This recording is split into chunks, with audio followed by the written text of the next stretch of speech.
So welcome to the regular board meeting for June the 17th for the Sunrise School Division. My name is Paul Mang. I'm the chair. I'm going to call our meeting to order. And we are going to have O Canada, so please stand if you can do so.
Thank you to Hazel Ridge School for that. Much appreciated.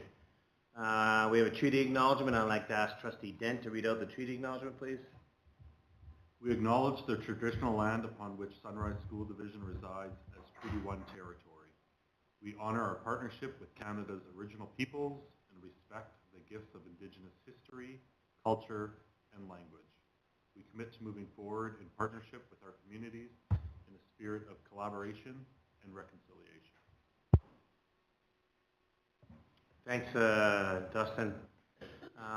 With 2.1, the adoption of our agenda. Be it resolved that the board approve our agenda. You need to move in a second. Moved by Trustee Nicol and seconded by Trustee Dent. Any questions or additions to the agenda? Hearing none, we'll vote.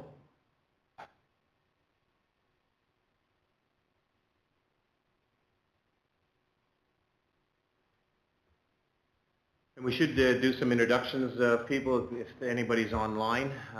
We have Superintendent Reed and Secretary Treasurer Thiessen, Assistant Superintendent Fieldberg. We have Trustee Rowland, Trustee Dent. We have our Division Principal Jody Wilgosh here with us. We have Trustee Smith, Trustee Nicol, Trustee Rowan, Trustee Wilson, Trustee Boyson, Jen Baker, the Superintendent's and Board's support, and Trustee Harris. So we're in full contingent here tonight. And it's our last board meeting actually for the summer as we break until the middle of August. Chair's comments. A reminder that if you're online, you have any questions, please send your questions to jody.thiessen@sunrisesd.ca. Put your name and address in the sender to be included in the email, and we'll try to get your questions and during question period at the end of the meeting. I'm going to open up the floor to share a story from people. Share a story. Anyone that wants to? Trustee Nicol?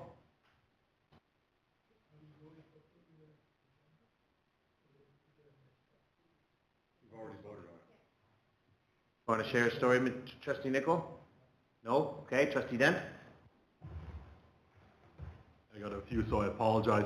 I also want to apologize. I didn't thank these folks at our last meeting. Dana Walmsley and Corey Smith for putting on the soccer tournament at Enola School. I'm not sure if Trustee Boyson had thanked them or not either, but we both attended, and it was a great day, a lot of coordination.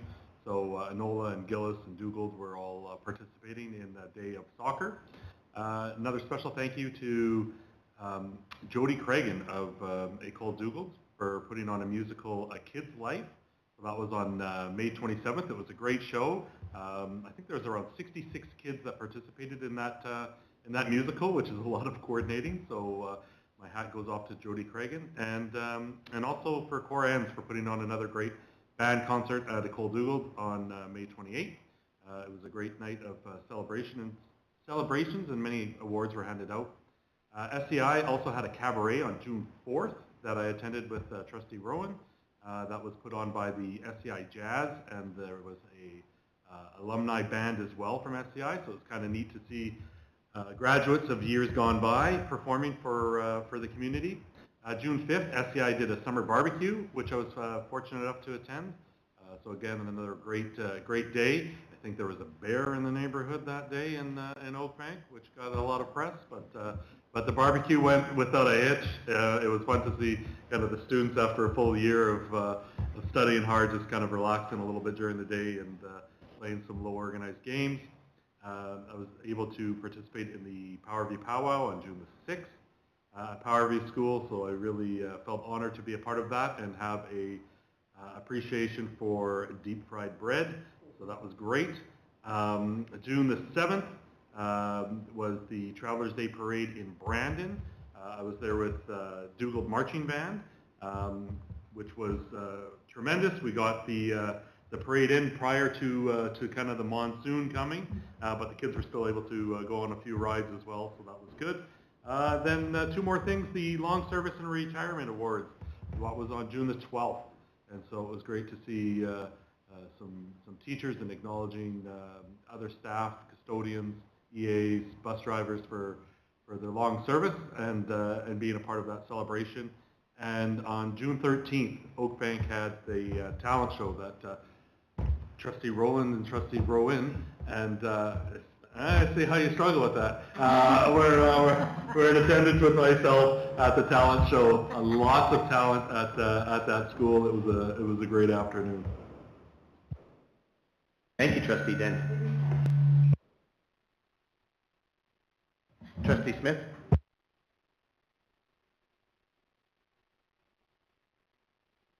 Okay, I'm not a big fan of the mic, and I'm not going to list a whole bunch of stuff like that. Take a quick moment to congratulate all the grads across our Sunrise here, and take a moment to thank all the teachers and staff for all their hard work through the 24 and 25 school year. Not a big fan of the mic, so I'm just going to keep it short and sweet. Thank you. Anyone else? Trustee Boyson? Very busy time of the year, so I'm just going to highlight a couple of things. The Anola Dynamic Duo was at it again, organizing a track and field day on June the 10th at Lord Selkirk Regional Comprehensive Secondary School. Attending schools included Anola, Ecole Dougal, Springfield Middle, Gillis, and Ecole Edward Schreier. It was a fun, competitive day. The weather was perfect, so kudos to Dana Walmsley and Corey Smith and their team for another successful event. And on June 11th, I attended the Ecole Edward Schreier School's Literary Arts Magazine launch. It's called Looking Up. I have enjoyed attending their previous book launches, so this year I made it a girls' night out and invited a friend to join me. So first we went out for suppers and enjoyed some of the students sharing their written works from the magazine, followed by cake and coffee. And yes, Trustee Harris, there was an assortment of delicious desserts served. So it was a perfect evening. Students really showcased their talents. Thanks so much to the teachers, Kelly Otto, Erin McCallum, and Joanna Captain for all their support to the project. And I did purchase a copy of the high-quality, beautiful magazine if anybody would like to borrow it. Thanks, Trustee Boyson. Anyone else? So I just want to add about, and I think it was talked about already, but the powwow that was out in Powerview, Trustee Rowland, Trustee Rowan, Trustee Boyson, Trustee Dent all attended. Thanks to Lars and Trevor and Jody Wilgosh for attending. We had all of our bus drivers out there. We had our clinicians out there, and you know what? It was a great event. It was the second one that they did. They're learning and continuing to get better at it, and yeah, it was a pretty special thing. As in, I think Trustee Smith already said, there's lots of activities going on in our schools. It's a busy time in our schools. Kudos to our staff. Mr. Reed, please share with our staff the work that they're doing with our kids. Everybody's getting pretty excited here, and the staff are doing their best about holding lids on schools. And thank you for the work that they do with our children. We appreciate it very, very much. Anyone else about, yeah, Lars? The powwow was mentioned a couple times. It was fantastic. Big job by the crew at Powerview to put that on. I'd like to bring attention to Elena Spence, who behind the scenes did unimaginable amounts of organizing and changing in the logistics to get all the clinicians and bus drivers there and had a great package of stuff for them to read and quizzes. She did a great job at that, so congrats to her. One other thing I want to say, and she's here, and so it's great that I can go ahead and say it to her. Our long service awards dinner that the board goes ahead and puts on. It's great that the board says we put it on, but somebody's the one that organizes it, Jen Baker.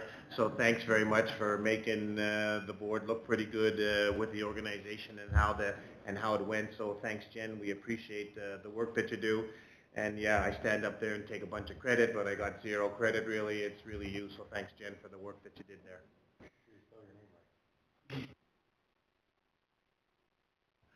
All right, thank you for that. I'm going to ask, we're going to move on. We have a presentation tonight, and I'm going to ask Trevor to introduce the presentation, please. Just a brief introduction. As you have already said, Paul, we'd just like to welcome one of our division principals, Mr. Jody Bogosh here. He's going to walk us through the extracurricular review that he completed this school year. Thanks, evening everyone. Trevor's going to pull up the PDF PowerPoint. So this review was actually an action item from last June's phys ed review, and that was why we undertook it for this year. In terms of the process, we surveyed grade 5 to 12 phys ed teachers, as well as 56 coaches, all of our grade 5 to 12 admin, and 284 student athletes. Feedback from the student athletes was that they love the opportunities that extracurriculars provide for them. They believe that extracurriculars help in their personal development by fostering leadership skills, improving social skills, as well as positively contributing to their mental health, academics, and overall well-being. They wish that all teams had proper uniforms and that there was adequate gym time so that everyone can have the practice time that they need. Our phys ed teacher feedback.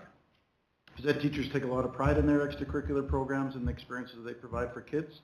They consistently see positive benefits for them, such as improved confidence, relationship building, commitment, school pride, and increased school engagement. And they wish that there were more coaches, as well as they would like budgets that support the programs to be increased to ensure that the activities remain viable. Administrators.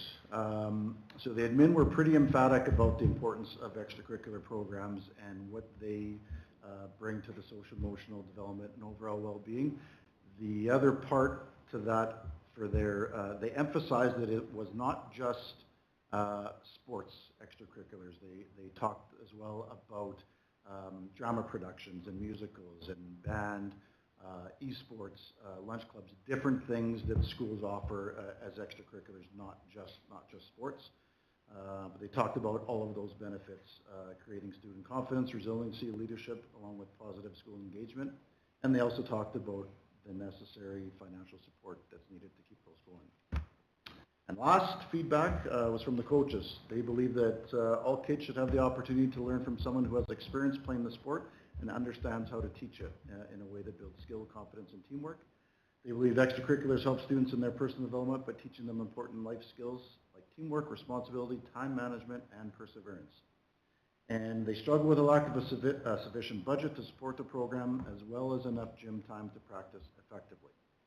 So that's the feedback from all of our stakeholders. So the next one, the feedback that I got, there was a lot of feedback that referenced a lack of a change in budget support over a period of time. And so I went back, I actually got Matt to go back to 2015. And so in the last 10 years, our extracurricular budgets have not changed. In that time, the consumer price index has rose 30%, and the teacher subrate has also risen 31%. That's in the last 10 years. Last year, MHSAA doubled their per student fees, and from 2019 to 25, Zone 13 fees rose 33%. For the start of next year, KPAC, which is the Kildonan Peguis Athletic Conference, for which SCI is a part of, they are raising their fees 39%. So, the recommendations are that these budgets are increased by 30% for next year, and that we regularly look at annual increases, comparing that to inflation. So the numbers are there, and the total increase that is going to be necessary for us to continue doing extracurricular sports the way that we've been doing them is we're going to need $54,000 for the start of next year. I recognize that budget was done in January, and this is not the right time to be making a request, but I have to make it anyway because if something doesn't change, if the budget isn't increased, a couple things are going to happen, maybe a combination of a couple things. Schools are going to increase what they're charging kids to play sports, and schools that aren't charging are going to have to start charging. It's that, or they're going to have to reduce the sports that they're playing in. And so that's what's going to happen for the start of next year. So that's recommendation number one. Number two is to develop a long-term plan for our outdoor facilities.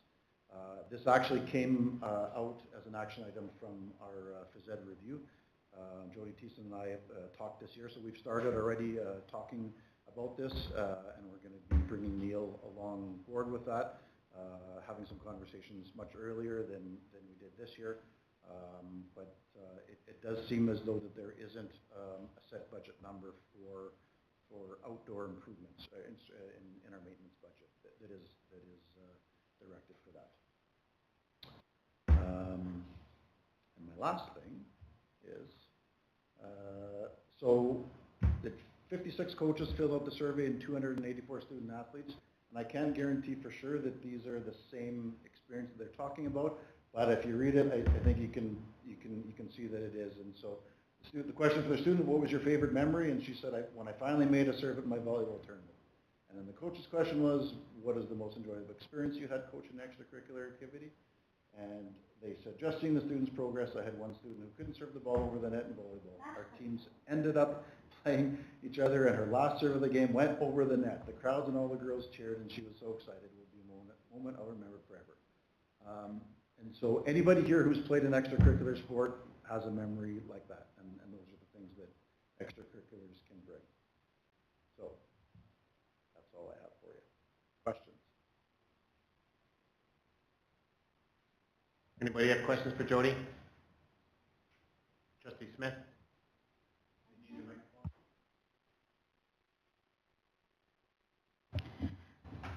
I'm trying to remember if we have a breakdown on like the cost on each individual program per school, because like I'm seeing this is the breakdown on the rock band and the jazz band and the Festival of Arts and the Arts Speak and the sports, because I know a lot of the money goes into sports, right? And I know like there's a football team at the one school, and some just have basketball and some just have soccer, right? Like one school has football, like that's a lot of money going to that one school. So I'm just wondering how the money's being spread over the division. That's what I'm wondering about. Yep, I can talk to that. So the football specifically, we actually don't fund football at all. That is except for the fact that they are part of KPAC, so the KPAC, some of the KPAC fees would be a part of that. But other than that, football is fully funded by the student parents would be paying it. So SCI this year, they paid $1,000 each to play. They're thinking that might be up to $1,200 for next year. They're not sure. And then in terms of the other sports, yeah, the bigger schools that have more sports and more kids that are playing, especially schools like ESS that has middle years and senior years, they'll have higher budget amounts to support those sports. And there's travel that also comes into those budgets as well.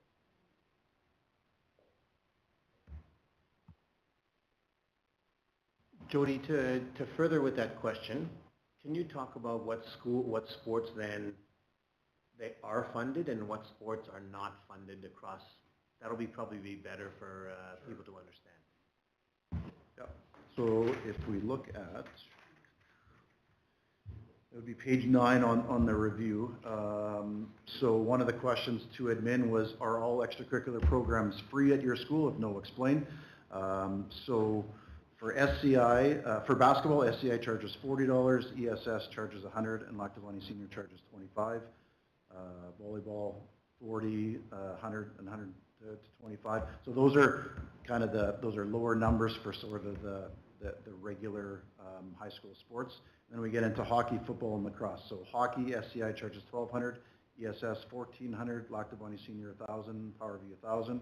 Football, SCI charges $1,000, lacrosse, SCI charges $100, and Powerview charges $45. So those would be the sports that schools charge students for.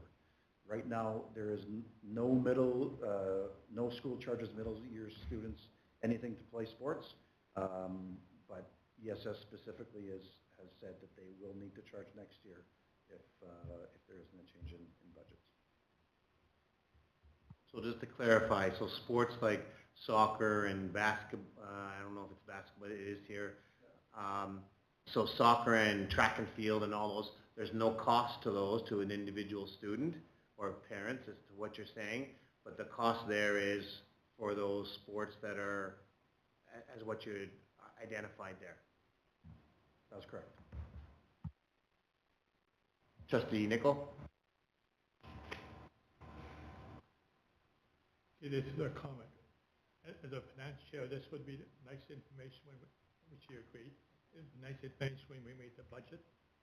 We did increase the sports budget, the field trip budget and sports budget, but we didn't increase it taking this in consideration. So we might have increased it enough, we might not. I'd have to go back and check to see how much we increased it. So I'm saying, and you won't know now until, the chair just said this is the last meeting, so, and we have a finance meeting Thursday night. We're not going to have time to do, I'm telling you right now, we're not going to have time to change the budget, so there's going to be no budget change by September the 1st. I can guarantee you that. There might be a budget change after September the 1st because we can have a meeting, but there won't be enough time. So what I'm just trying to say is that not only the phys ed teachers, but I'm letting all teachers know if you want something, you better let us know early enough in the year. Don't let us know in April or May because that's way too late. We make a budget in March, you got to let us know in March, before March, what you want.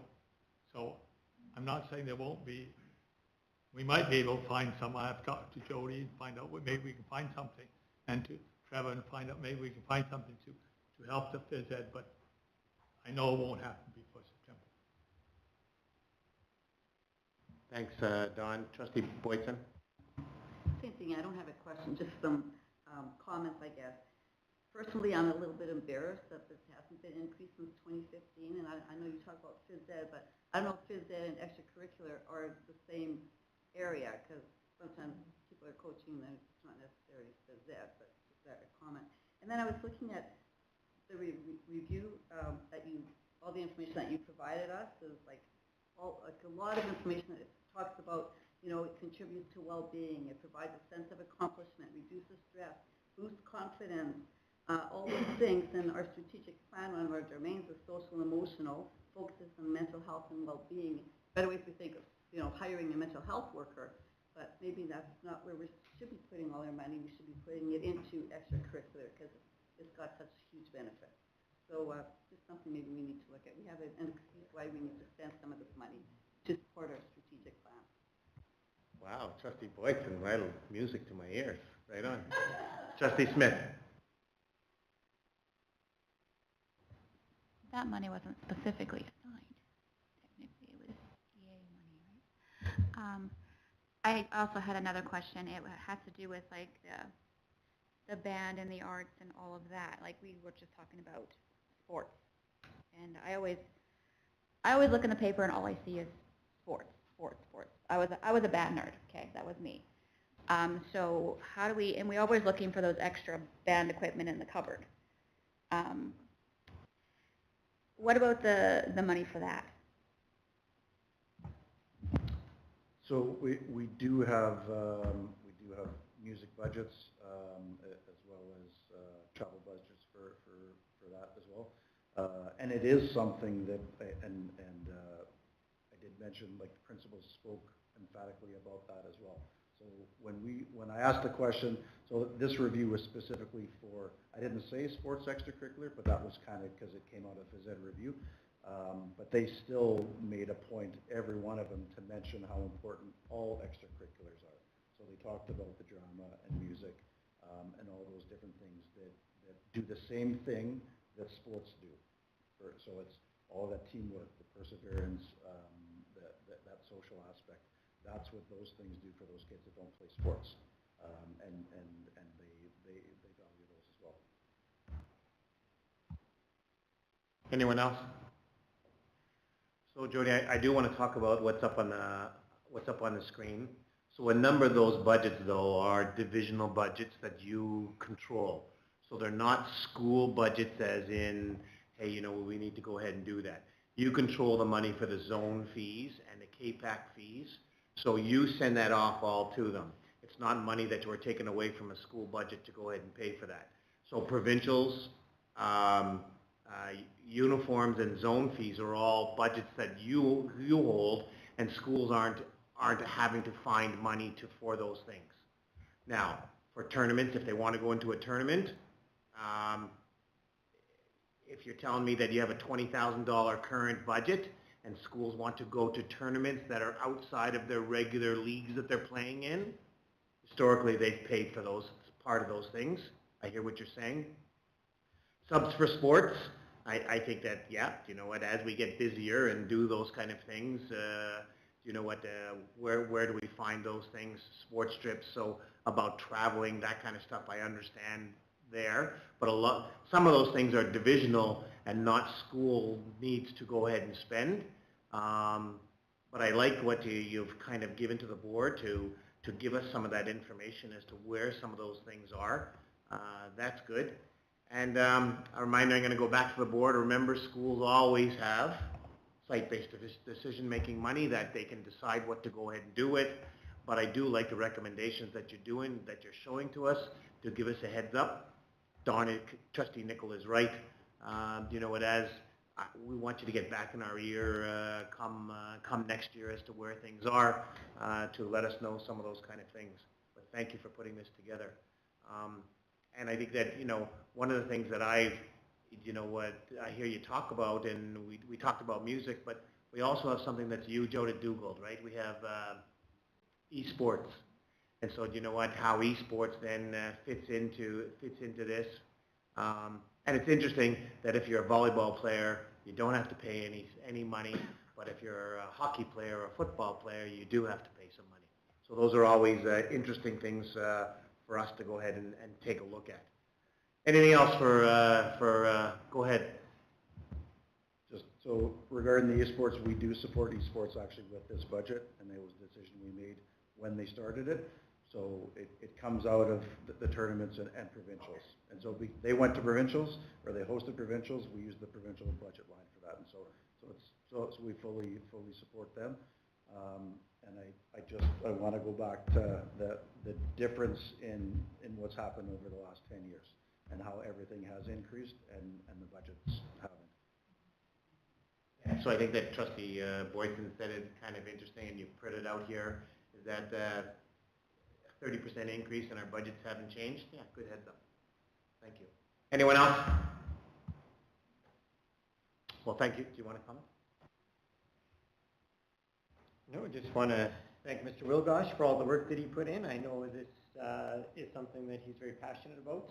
You know, there's lots of representation for Sunrise across the province in terms of athletics and with the MHSAA, and MinRep with the Zone 13 Athletic Council, and so, you know, we're getting good first-hand information from someone who's very knowledgeable and informed in terms of the opinion that he's bringing forward here. So. Yeah, thanks, Jody. I guess the only other thing that I would ask is, Jody, you put some recommendations in there about money. Are there other recommendations about? I guess the question is what we're doing working? And I don't know if that's an easy question to answer, but if you were a math teacher, I'd be asking you, is that what we're doing in math, is it working, and are we happy with the grades that we're getting in math? And are we happy with our athletic programs that we're running? Yes. I think that the measure for athletics isn't how many championships we're winning or isn't that we're sending kids off to higher levels. It's the amount of kids that are playing. And it has increased substantially since COVID. And so is it because kids missed out on a couple of years and they're rabid to come back? I'm not sure. But our division has seen a real increase in the amount of kids that want to play more competitive sports, and that's a great thing. I think it's put another strain on our coaches, and it's put a strain on budgets, and so it's just kind of another level. But what came out really clear from the student athletes is that they love them. They love being able to play them, and it's important to them. Yeah, that's what I wanted to hear. Thanks, Jody. Trustee Boyson?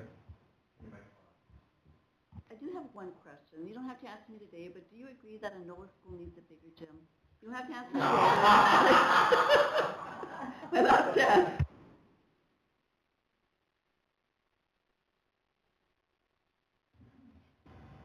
Do we have a fund for kids who can't afford sports? We don't have a divisional fund, but I can guarantee you without any hesitation that there is not a student that doesn't get to play because they can't pay. Principals always, they know. And if they don't know directly, they find out indirectly. That doesn't happen. That was a great question, Alicia. Thanks, Jody, for answering that. So thanks, Jody, for doing this for us. We appreciate it.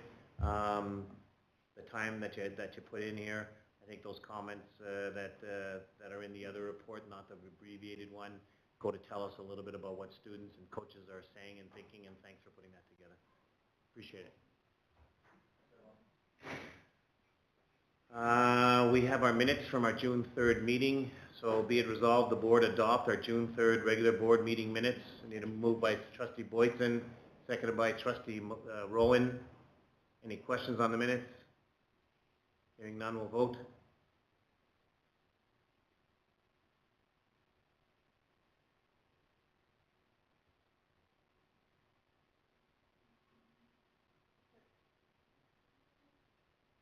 No problem.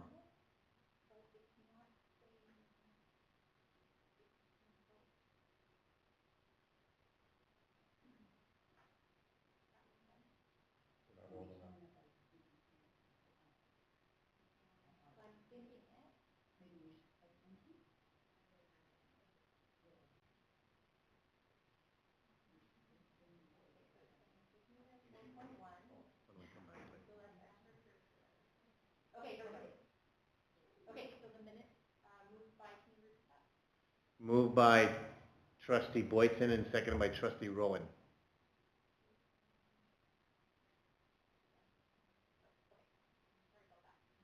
No worries.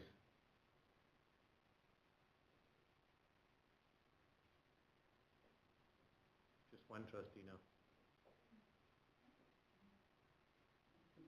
Thank you. It's past 9-0. Thank you for doing that. We have our 6.1 Superintendent's Report. Mr. Reid.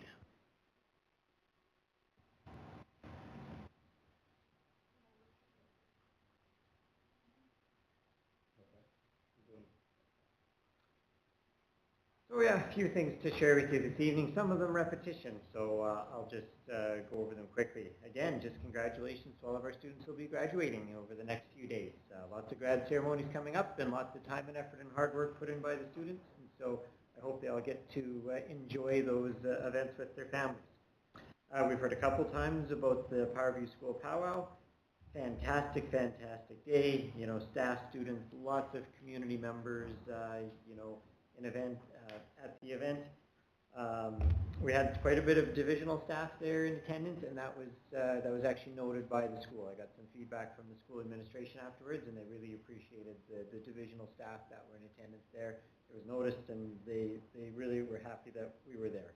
So just a quick update on our last SELT meeting of the year. Of course, we were out in Elma. We had a bit of a road show. Great meeting. You know, I kind of think, as always, good feedback from our administrators. I just put the topics, you know, covered in the report there for you. We've heard about the Sunrise Long Service and Retirement event again.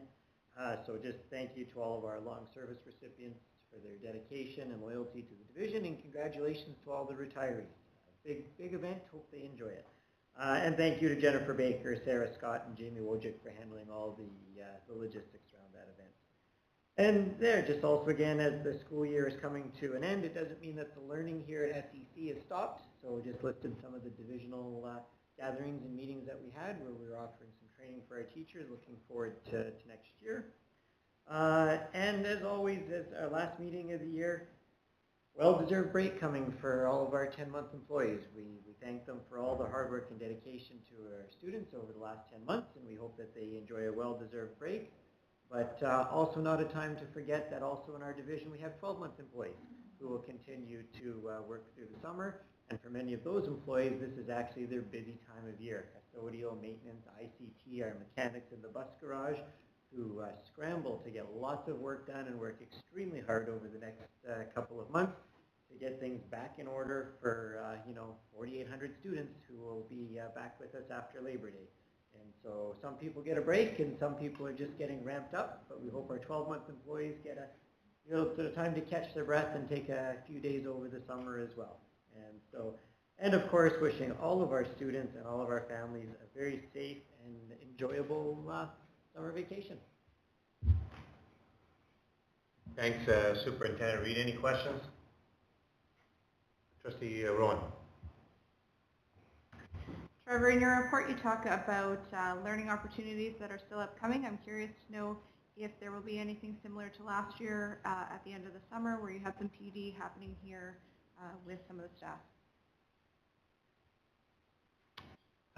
We are having one session this year, and that's focusing on the reading apprenticeship. And so that will be a day of learning for those teachers that are involved. And I believe we have approximately 2 to 3 teachers from all of our middle years and high schools that are being involved in that training. The other event that we'll have will just simply be an orientation for our new teachers the last week of August to welcome them into the school division and kind of get them up to speed. The one thing that sort of complicates those summer workshops now is with the new provincial teacher collective agreement. Any day of training that we offer, professional development that we offer to staff in the summer, has to be exchanged for a day in lieu during the school year. So those reading apprenticeship training, the teachers who are attending the reading apprenticeship coming in will all get a day that they can take in lieu sometime during the school year. So that does impact our ability to offer PD in the summer now because we have to be cautious of the longer term impacts of that with staff getting additional time off and the shortage of subs that we're already experiencing.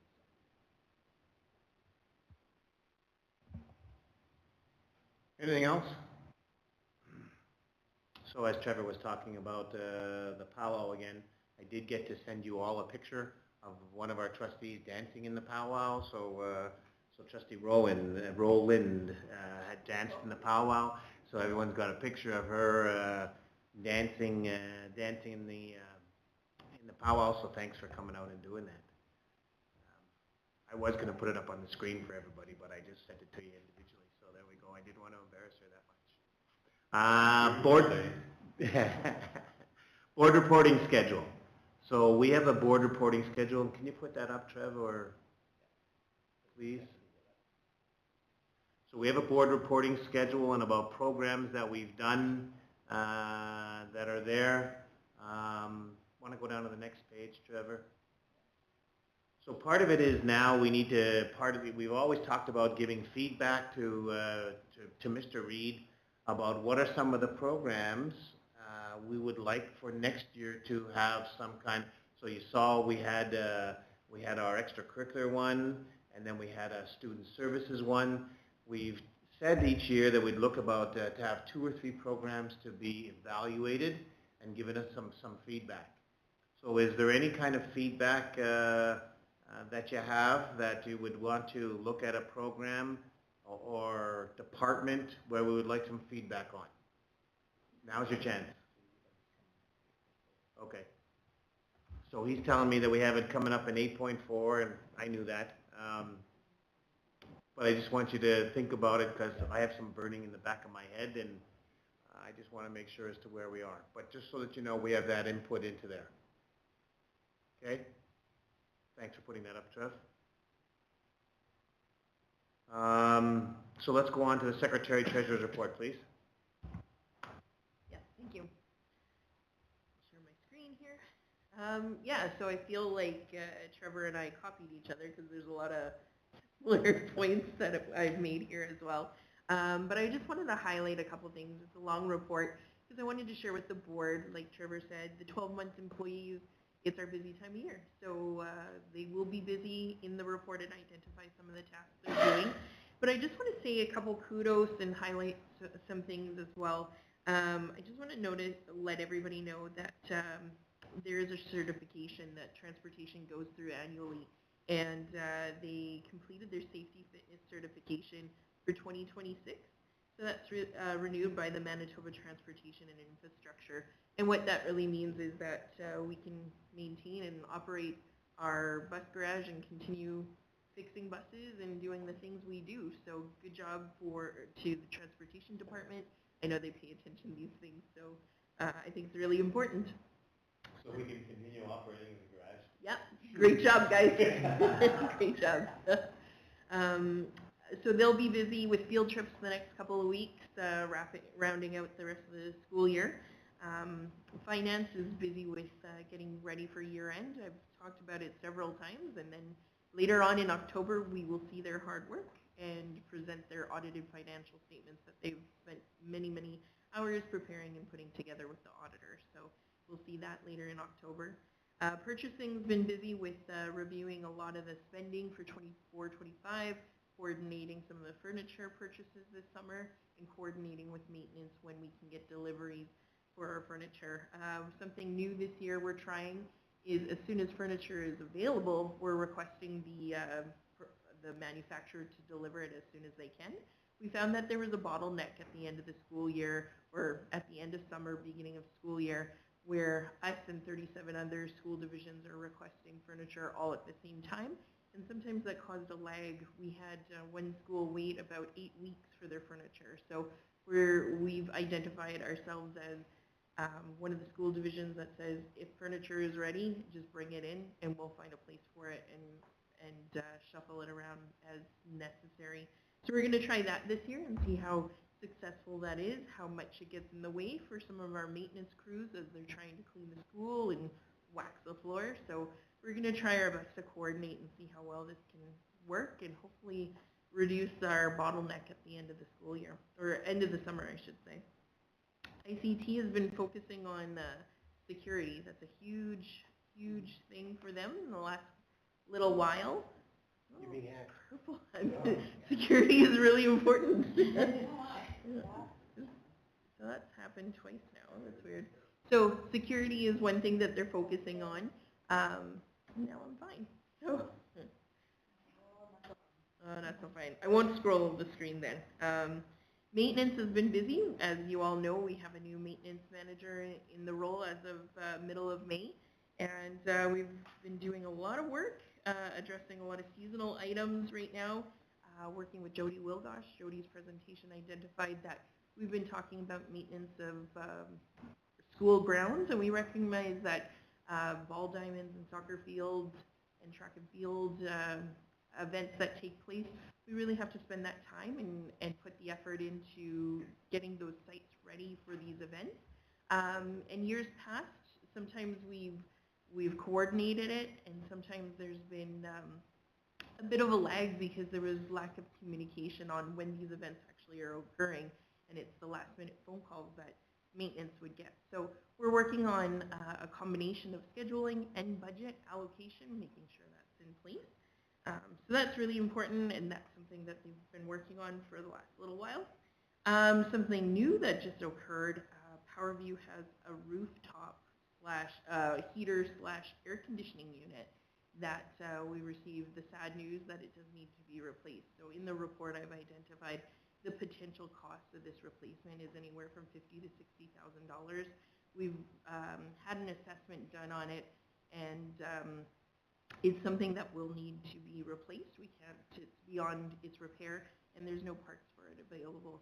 and there's a lot of lead time we need on ordering this. So we're looking at the cost of it, seeing if we can coordinate with the province, what kind of reimbursement or things like that can they support us with.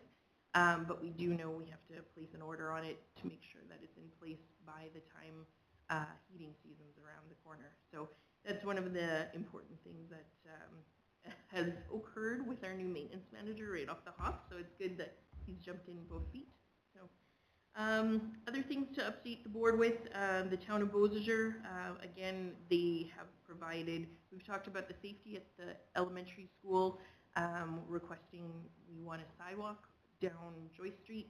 I've talked with the CAO, Christine Hutlett, and we're talking about preparing a delegation request. So at this point in time, we've agreed that we'll put a fence in or near the bus loop to direct the foot traffic, preventing them from dodging in between parked vehicles and traffic. But we do recognize that this will cause some change and probably may cause us some other issues down the road as we're trying to direct the foot traffic in a safer manner. So we'll be working with the town over the summer, seeing what other options we can do. But we'll start off by communication and see where conversations can go. After that, I think that's it. That was my quick high-level summary of everything. There's more in the report. Thanks, Jody. Any questions for Jody? Trustee Rowland. Just a quick question. I was just wondering how the necessity for the sidewalk came for us to be known. How did that come forward to us that we necessarily need that sidewalk? I think we had some discussion at a prior board meeting, but historically we had the school reach out saying that there's concerns, bus drivers as well, workplace safety and health was involved. We did work with education with the students and the staff in the area to better educate them where and when's the best time to cross. So the school's done a lot of work, but I think it's changed a lot in the last 6 to 9 months, I would say, with the construction vehicles, just to the, is it the east, I believe, the south of the school. They're further developing area of multi-family homes, and that's where we're seeing a lot of traffic coming out of there, and the need for some improvement is growing. It's not just an education piece anymore. We saw improvements with the education side where the principal is involved with talking with students, talking with staff, even where they can park their vehicles. But at this point in time, there's been areas of greater concern, close calls, things like that brought this to the board's attention. Just to be clear too, so the town of Beausejour, do they not have a plan in place with the new development that they are planning to install sidewalks and do such necessary work? At this time, no. There's nothing on their 5-year plan showing in their capital plan. I do know that they've been working with a pathway sidewalk plan. They do have a reserve in place for sidewalks, but talking with the CAO, they don't have the budget means at this time. Trustee Rowland, is that at one of the meetings that you weren't able to attend, we did talk a little bit about this. We did ask Jody to go and talk with the town to see about that before we started talked about building a fence, that to go ahead and talk to the town.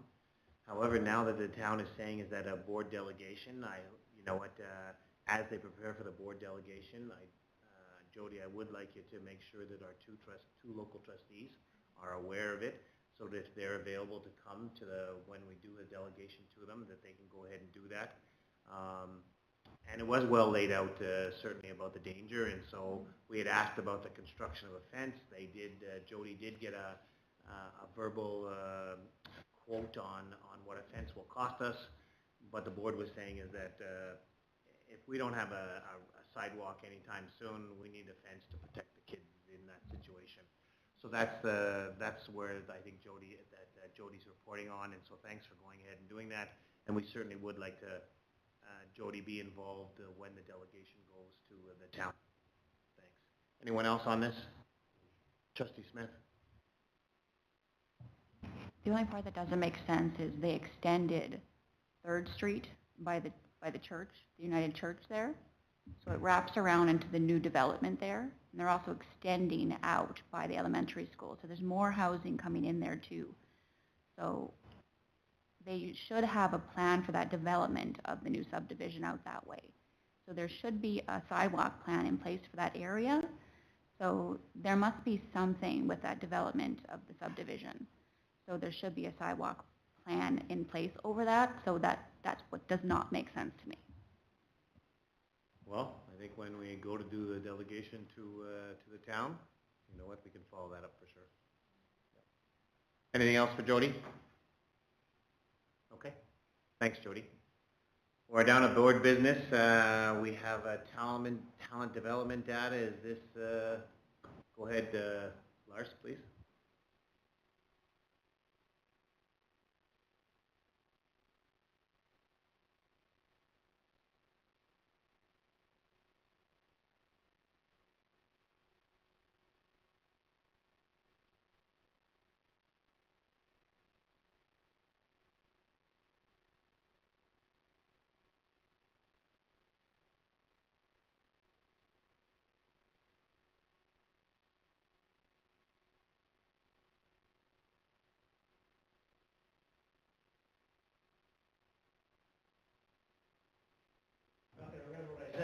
Anyone else, any questions? So Lars, I have a question, is that, so there's lots of activities that are listed there, and I'm one that's passionate about the talent development programs that we have. So we had a review with regard to talent development. And so it's not today that I'm asking you this, but my question is this good? Do we know? So you don't have to answer it. And again, I think that a lot of the activities that I see here are great activities. I'm not so sure that they're all talent development activities. And then when we get some schools that are listing a lot, and then some schools that are listing a little, does that mean then that somebody is not doing a lot and somebody's doing a lot more? I don't think that that's the truth there.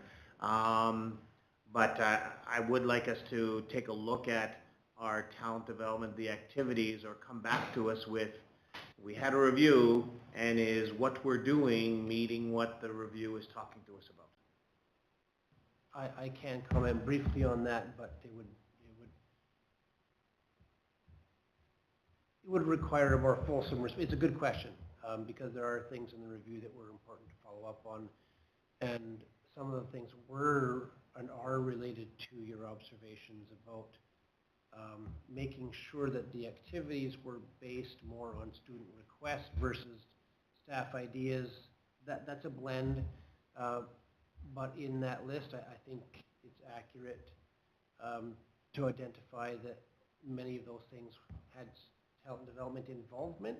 They may not have been wholly or completely part of talent development, so it is difficult to parse those things out that are strictly talent development and those where there was involvement. I'm sure that would explain why some of the school lists look different than others, because it's not super clear as to what gets on the list. Yeah, so as a trustee, when I take a look at it and I see, again, somebody's listing a whole bunch of stuff and going, wow, that must be a great school or whatever, then someone not, that's not necessarily the case. So I would love to hear back eventually from you in the new year as to, you know, good, bad, or ugly, how is our talent development program running compared to what we had the review with, and then come back to.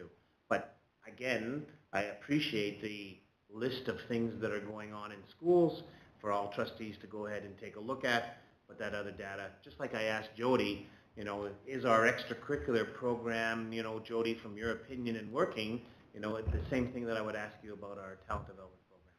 Fair enough? Yeah. I was going to make this comment when Jody was speaking before, because that is a good question about, like, is it enough? Are we doing a good job? These things are really hard to measure. And one of the comments made in our student services review, which was unexpected to me, is they commented on, wow, like you have so many things going on for all of your kids. So someone from the outside noticed that. It's hard to find these measures of, is it enough? Is it working? So, you know, someone else observed that, holy smokes, you got a lot of things going on for your kids. Anything else for Jody? Alicia? For me, and I hate to say this is my school, but for me, the talent development list looks like the other list we get on just the programs they do. Like the fun programs that they do in class, not a talent development. Like for mine, it's Edward Schreier. It looks like the programs they do on like the lunch break, like the Dungeons and Dragons, the test card. It doesn't look like a talent and development list for my Edward and Schreier. Like the other ones, it looks like a different list than the other package we get. But for Edward Schreier, it just looks like a copy and paste from the other list. So hence, I think what I've asked him to follow up with Alicia with regard to some of that further information, and so we'll see. We'll give him an opportunity to come back to us. But thanks for that. Anyone else? So as we move on, we talk about our student engagement activity. I think Alicia as to what it is, and that continues to grow. A reminder: the board did ask for this information for us to go ahead and take a look at it. And again, are our schools busy when lots of things going on? Absolutely there is. But this is exactly what we asked for. Thanks, Trevor, for putting this out. Any comments from anybody on this? Okay, thanks for that information, Trevor. Early childhood readiness report. Is that you doing that? So this is a report that the board sees a couple times a year, partway through the year, and then an update with some final numbers in June. This is our program where we try and connect with all of our incoming kindergarten students before they arrive to do a little bit of screening to see where they're at and what their readiness for kindergarten is going to look like. And then are there any interventions that parents can do or partnerships with preschool programs to just help kids do as much as they can to come into kindergarten as ready as they can be. The real kind of meat and potatoes of it, lots of background information in here, and thanks to Claudia Olporn, one of our SLP, speech language pathologists, for putting that together, this very comprehensive report together. But the meat and potatoes really is the chart on the second page that I'll scroll down to. Just showing that, you know, the overall participation and the overall numbers are just similar to what they've been in recent years, just floating around that we seem to be able to connect with roughly 90% of our incoming kindergarten students before they arrive with us in the fall. Schools are very appreciative of this program over the last number of years because there's very good planning that takes place throughout the spring months. You know, I think starting as early as March, if I'm correct, Ms. Spielberg, in terms of March, April, where the schools start planning for incoming students to make sure that they have the right programming in place to help try and meet the needs of all students coming into kindergarten. So. Thanks, Mr. Reid. 90%, pretty good ticket on it. And I would love to say that it could, if it's 90% across our entire school division, that would be great. But 90% is where we are for it's 90% in each of our areas. Unfortunately, it's not in each of our areas, but it is a great figure for us. Any questions from anyone? Yes, Trustee Rowan? Just a question to be sure I'm still clear about this program. On the chart it says direct SLP services provided by EPRPL. It's a speech language, and I just wanted to be sure. Those are the direct speech language support that's given to the students before they arrive to school at kindergarten, like they're at their home. Just wanted to know if that was still what's going on. Perfect. That's a lovely opportunity, and I'm glad to see that still continued. The reason we're able to do that is because Claudia, who's doing this, she's a speech language pathologist. So she can't direct any other services. It's just she's able to do that. So if she happened to be an occupational therapist, we might be able to offer some occupational therapy. So that's that's why we're able to do some of that. So I'm assuming your comment is that you're happy with the, yeah. Perfect. Okay. Anyone else?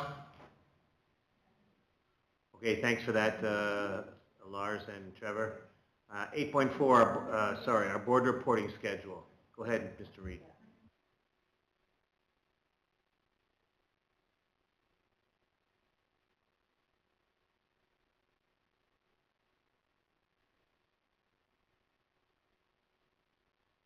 You know what it is? It's Jennifer just cutting you out and saying, see you later. Well, Keep going. I Let's think move I've forward. got the next several reports, and because I always like to come to board meetings prepared, I've actually got them all open and ready to go. Yeah, So boy. I can buy us about 10 minutes or so until hopefully the internet comes back up in the meantime. So, anyways.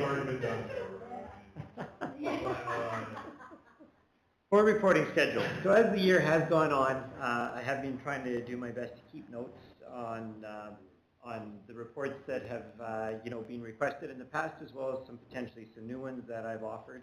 And I would have loved to have come to this meeting with the revised board reporting schedule based on my notes for your approval, but it's just been a very busy month and I haven't had the opportunity to do that. So would like the opportunity to take this into the summer months and work on a revised board reporting schedule for the board. Not substantial changes, but just more of an updated one.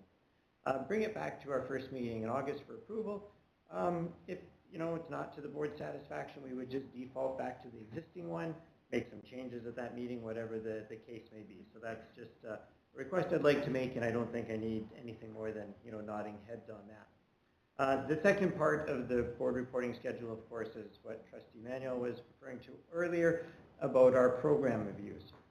So board is welcome to make some suggestions or go in a different direction, but I did bring forward 2 recommendations for program reviews. The first one being something that we've spoken about this year, and that's the Ukrainian Heritage Language Program at our early years school and middle years school in Oakbank. And because we've already committed to do some more investigation in the fall, I think this is sort of a natural fit to do more of a full program review. If this one is on the agenda for next year, we would need to complete that by December, and that's something that we could actually do because the board is going to need that information for possibly some budget considerations as we head into the budget talks in the spring. The other one that I brought forward as a recommendation is just we could review our career development and apprenticeship programs. And that's because we get funding from a grant from Manitoba Education and Early Childhood Learning for those programs. And that grant has been a little bit up and down in recent years, and it's kind of down this year.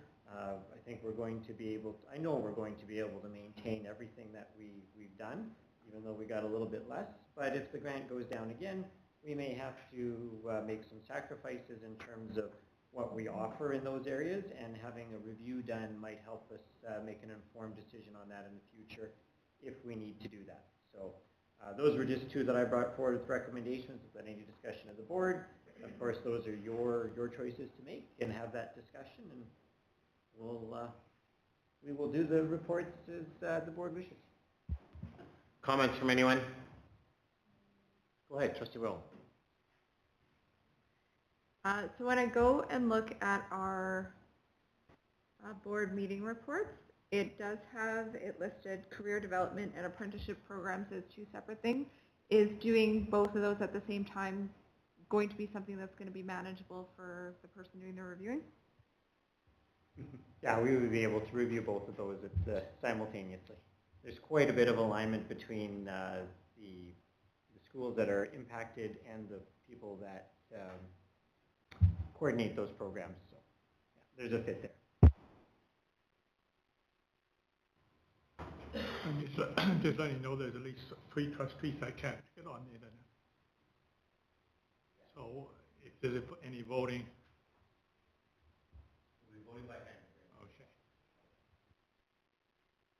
Anyone else about board reporting? So, comment that I'm going to make, Trevor, I like what I like about the Ukrainian program.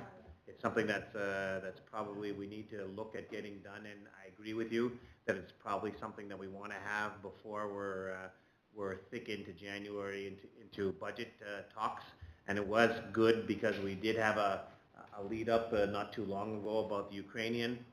I also like wanting to know about career development in those and apprenticeship. I also have one that I would like to put out there, is that I would like to find out about our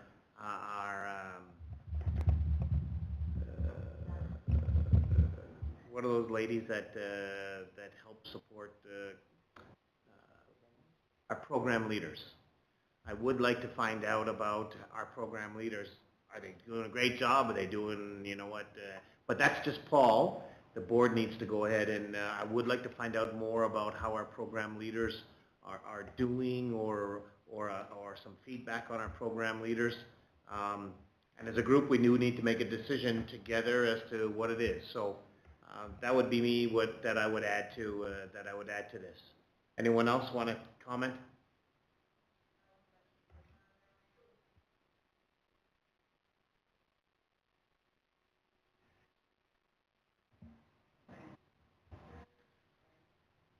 Trustee Rowland?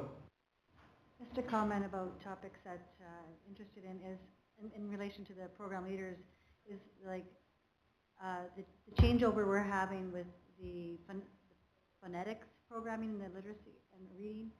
So it is a transitional period right now. We've been doing this for about 2 years, I think. So maybe there's like some reporting on how that is going.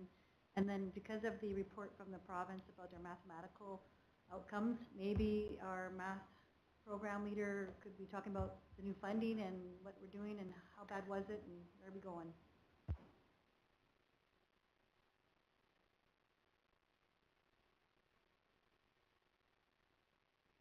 Anyone else as we're talking? Trustee Smith? I'm a big fan of the vocational education, personally. I believe kids should start, if they know what they want to do in their future career, I believe they should start working towards that as soon as possible. That's just my opinion. Anyone else want to comment? So there's been a few, again, the other thing is, let's be careful about how much that we ask him to go ahead and do, right? I think that, probably 2 or 3 are tops as to where we are. So we've had someone, I think that Trevor's identified Ukrainian in career. We've had someone identify program leader. We had someone identify about where we are with math. And we've also gotten away from, we talked about phonetics. What's the word I'm looking for? The reading program we had. Reading recovery, and we've gone from reading recovery to a phonics program. I think, Diane, what you're asking about is, has that change made it, any difference? That's what you're asking for? Yeah, okay. Trustee Smith. I'm just wondering if you want to take a minute, maybe a few minute break while they figure out the internet. No, I think that we can still talk, but I think that we're good, unless anyone else wants to. So, thoughts from people around the table as to where we are? Trustee Smith? I had one more thing that I wanted to mention. I personally am Ukrainian, but my parents did not put me into Ukrainian programming when I was a child, and I don't know how many other schools. We only have, I believe, the one school that has the major Ukrainian. I can't remember. 2?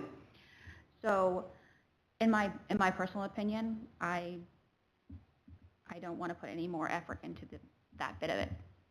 Thank you for that. Trustee Rowan? At a recent meeting, as Trevor mentioned, we did make a commitment towards looking into our Ukrainian program, so I think that we should make sure that we're following through on that. I also like Trevor's reasoning on option number 2. If we're wanting to add something, I'd be okay with that, provided that, again, we're not overtaxing our staff with all of the other requirements that they have to face on a day-to-day and year-to-year basis. Donna, any comments or your thoughts?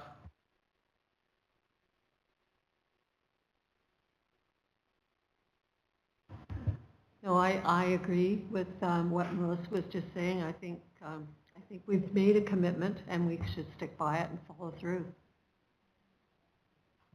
Lorraine? Robin? If I had to pick one, I'd go career development. Dustin or Diane? Anybody, any comments certainly on, you know, the recommendations and anything that's been put forward? No, I would agree with Trustee Rowan that kind of a continuing examination of the Ukrainian program.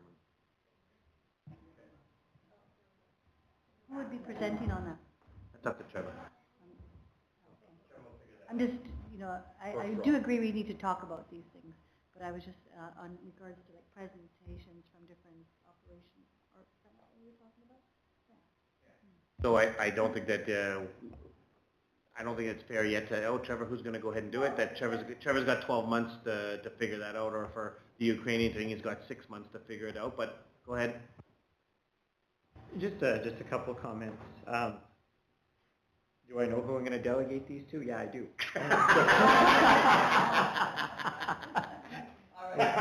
Perfect. We have a divisional principal who is in charge of language programs. That's Mr. Gasperti. And Mr. Wilgosh, who we heard from tonight, and his portfolio is the career development. Now, I would say that I'll delegate to those two, but as we go through through the program reviews, both division principals, you know, Lars and myself, we seem to kind of work together on all of them. You know, sort of one person in the lead, and that usually kind of goes to the portfolio. But it is by and large somewhat of a team effort as the year goes on. And so, just in terms of some of the other suggestions, an early years literacy update. I think we can bring that without like a full program review.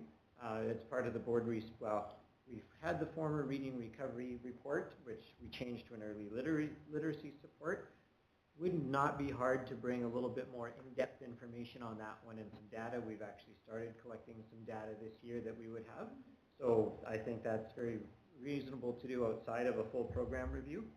And if I understood you know, Trustee Rowland correctly, just about the math programs and the additional funding, that would also be a very simple report to bring back forward in terms of what we're spending that money on outside of a program review.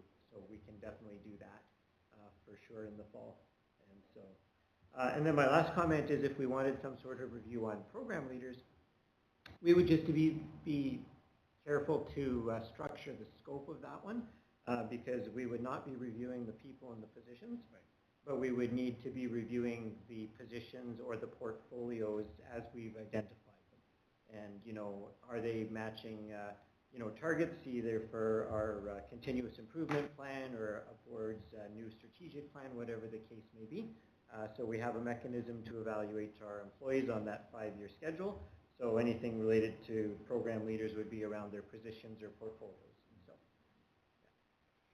So Trevor, I think that you've got direction from the group with regard to the Ukrainian and the career development that they want to go ahead and do that. As far as what you're doing with phonics and math and potential, again, it's not about the program leaders themselves, it's about their positions as to where are. If you can fit those things in, then go ahead. I think that Melissa also brought up, let's be careful about how much that you're taking on, but let's see where you get to. Trustee Rowan? Yeah, I just wanted to make the comment, I believe you're aware of this already, Trevor, but if you had commented that you're looking at our board meeting report and that schedule over the summer, and I don't know if it would be possible, but if there's a way to move where these reports are coming so that they do come before our budget, I think that a lot of times the information that we get from these reports is very valuable and likely would impact some of our decisions in the budget making process. So, like I said, I'm pretty sure you're aware of it, but I just wanted to mention it. Yeah, that's a great comment, Melissa, as to where you are, particularly if we need to put some money in there. Good point. Go ahead.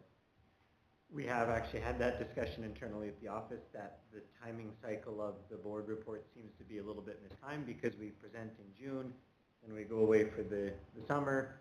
We get busy from September to January and have lots of other important things that kind of fill our brains, and then we quite honestly forget to kind of revisit some of the recommendations at budget time, right?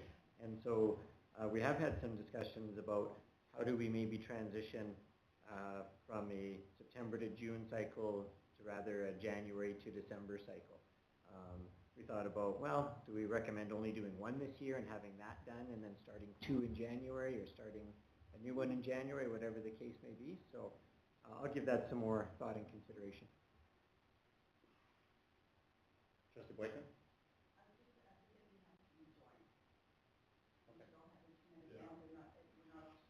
Okay, so everybody, can you rejoin the meeting for us, please?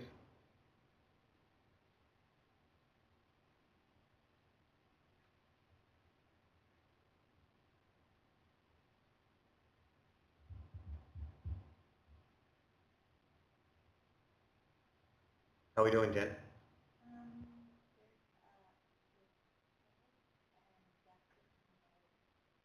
So I'm not in the meeting? After it tells me, go home?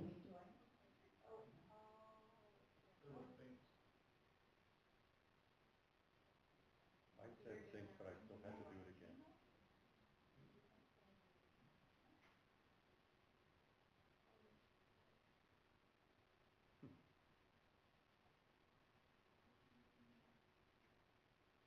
Hmm?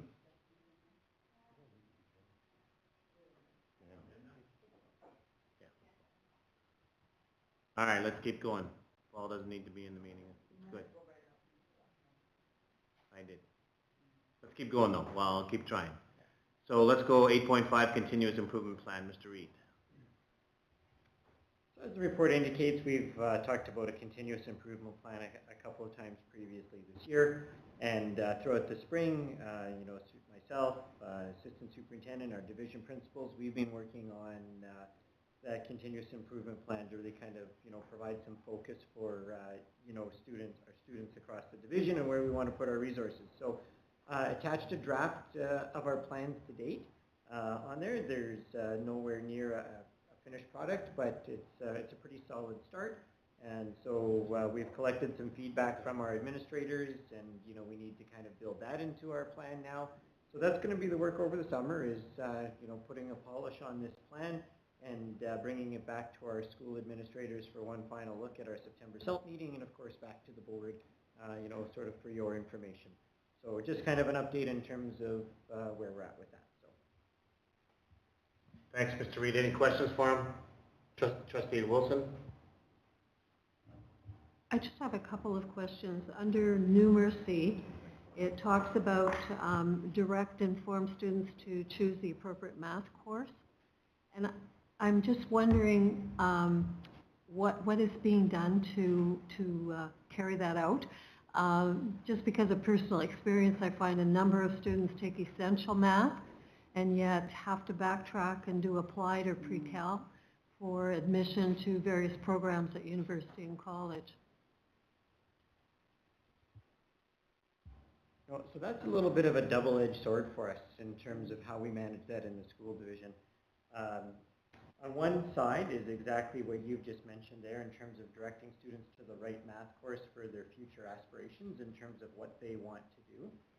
On the other side of it is directing students to the math course that's best suited maybe to their ability or to, let's be honest, their overall interest and their willingness to work in the area of mathematics.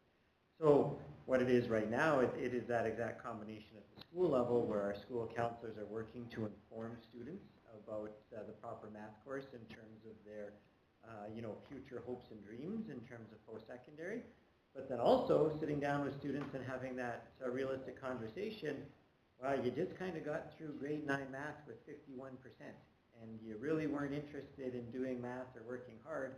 Are you sure pre-calculus math in grade 10 is the right choice for you? And so it is that double-edged sword of making sure that doors stay open, but then also making sure that students are making an informed or realistic choice about the math course that they want to take and their ability to be successful.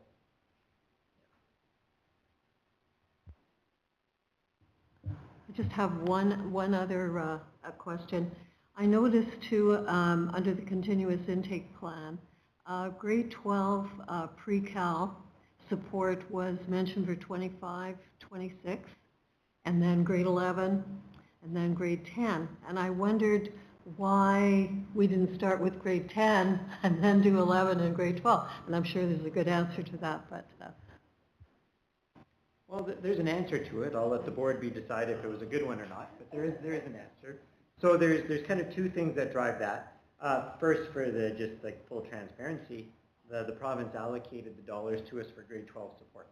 And so they just flat out said, take this, and as soon as you can, support your grade 12 students, we want those grade 12, marks up. The second part of it is realistically, we're not actually supporting the students through this plan, we're supporting the teachers.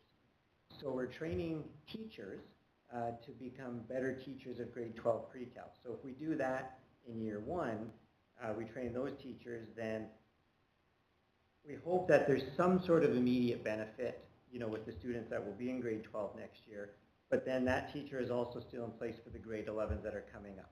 And and then the next year we'll move down, and the next year that will move down. So it's really something that's focusing on training our teachers, so that can be spread across the students rather than actually building skills in students. Whether or not that's the right approach, but a large part of it is starting with the direction from the province in terms of how we spend those dollars on our grade 12.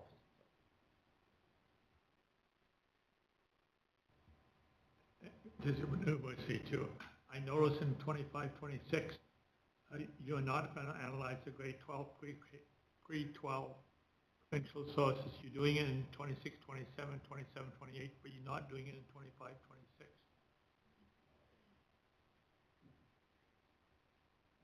No, we will look at them in 25. Yeah, that's probably, we just need to kind of slide that over. There's probably more of a thought there that, after we get a full year of training in those teachers to see if it's making a difference, but we'll also be looking at it as that training is ongoing for sure.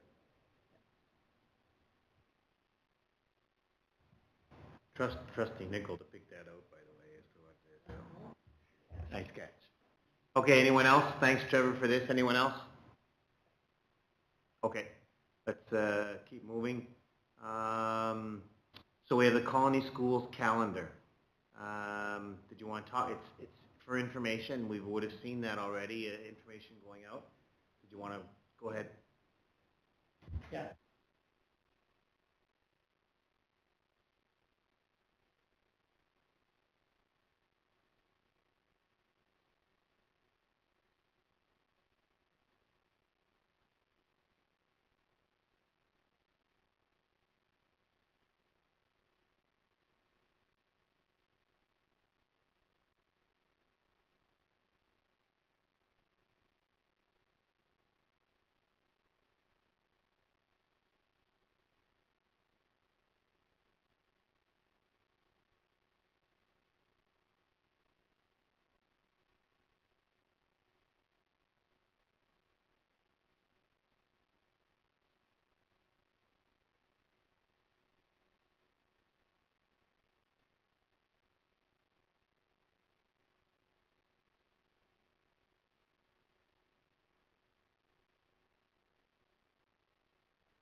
Sorry.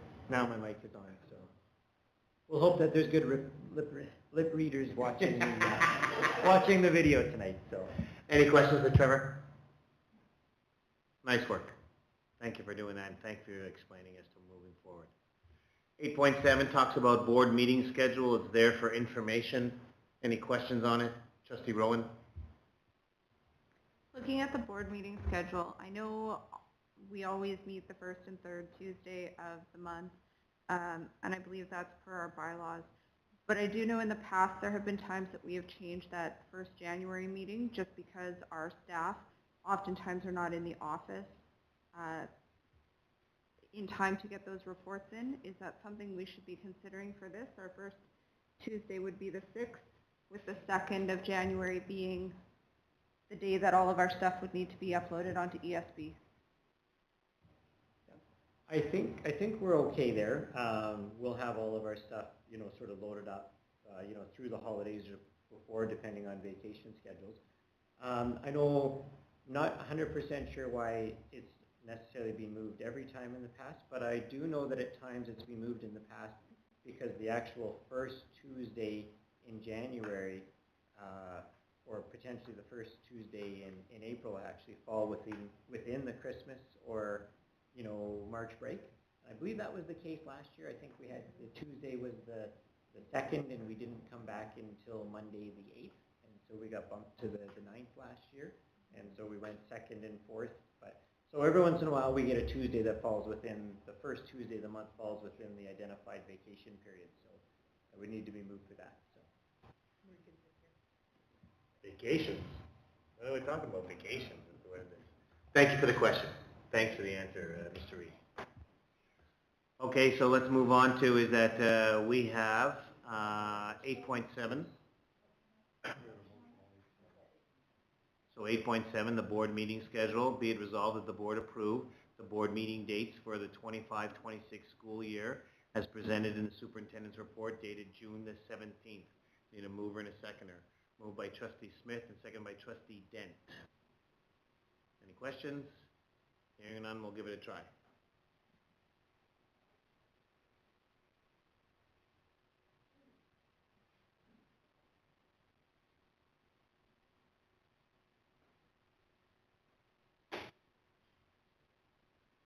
I'm going to pass 9-0. Thank you for that. 8.8 is a summer office schedule. I asked Trevor at our last agenda setting, is that just to give us a little bit of a heads up with regard to summer and office, and you know what?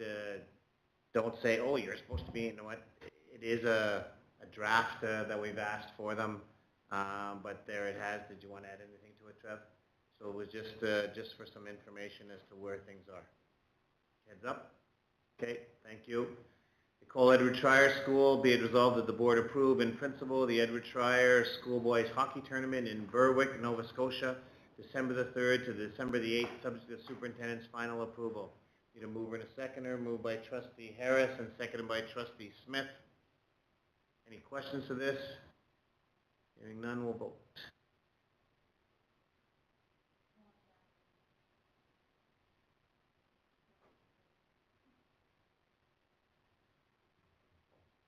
Sorry, I keep on looking up to see it on the board there. It's not 9-0. Thank you for going ahead and doing it. No worries, Jen. So committee reports. The policy committee. I think you told us that you had your last meeting, and the next meeting won't be till next year. Finance committee. Trustee Nickel, your last meeting is is Thursday, so a couple of days. Is there anything that heads up from us that we need to know? No. All right, that's easy. The foundation will meet when we need to. There's no ad hoc planning committee, so we're going to move on. Professional development. We've already talked about CSBA. We don't have anything. Divisional financial summary. It's not. We don't need one.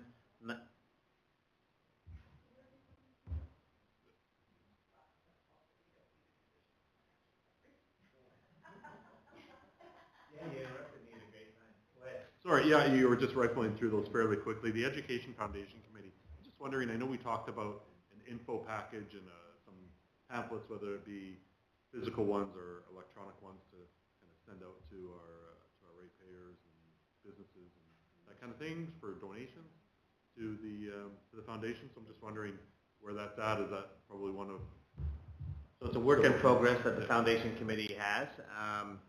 So we've said that we were...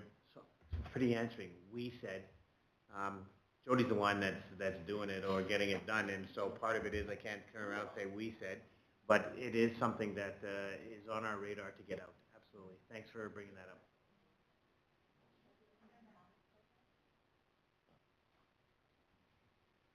Anyone else? Okay, let's keep going. And if I'm going too fast, please stop me. Board correspondence, there's nothing that we need to know. We are nice to know information.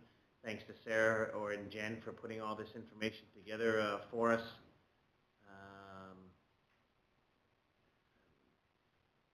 Upcoming meetings, so after tonight, it's August the 26th is the meeting that we would have recovering from the summer.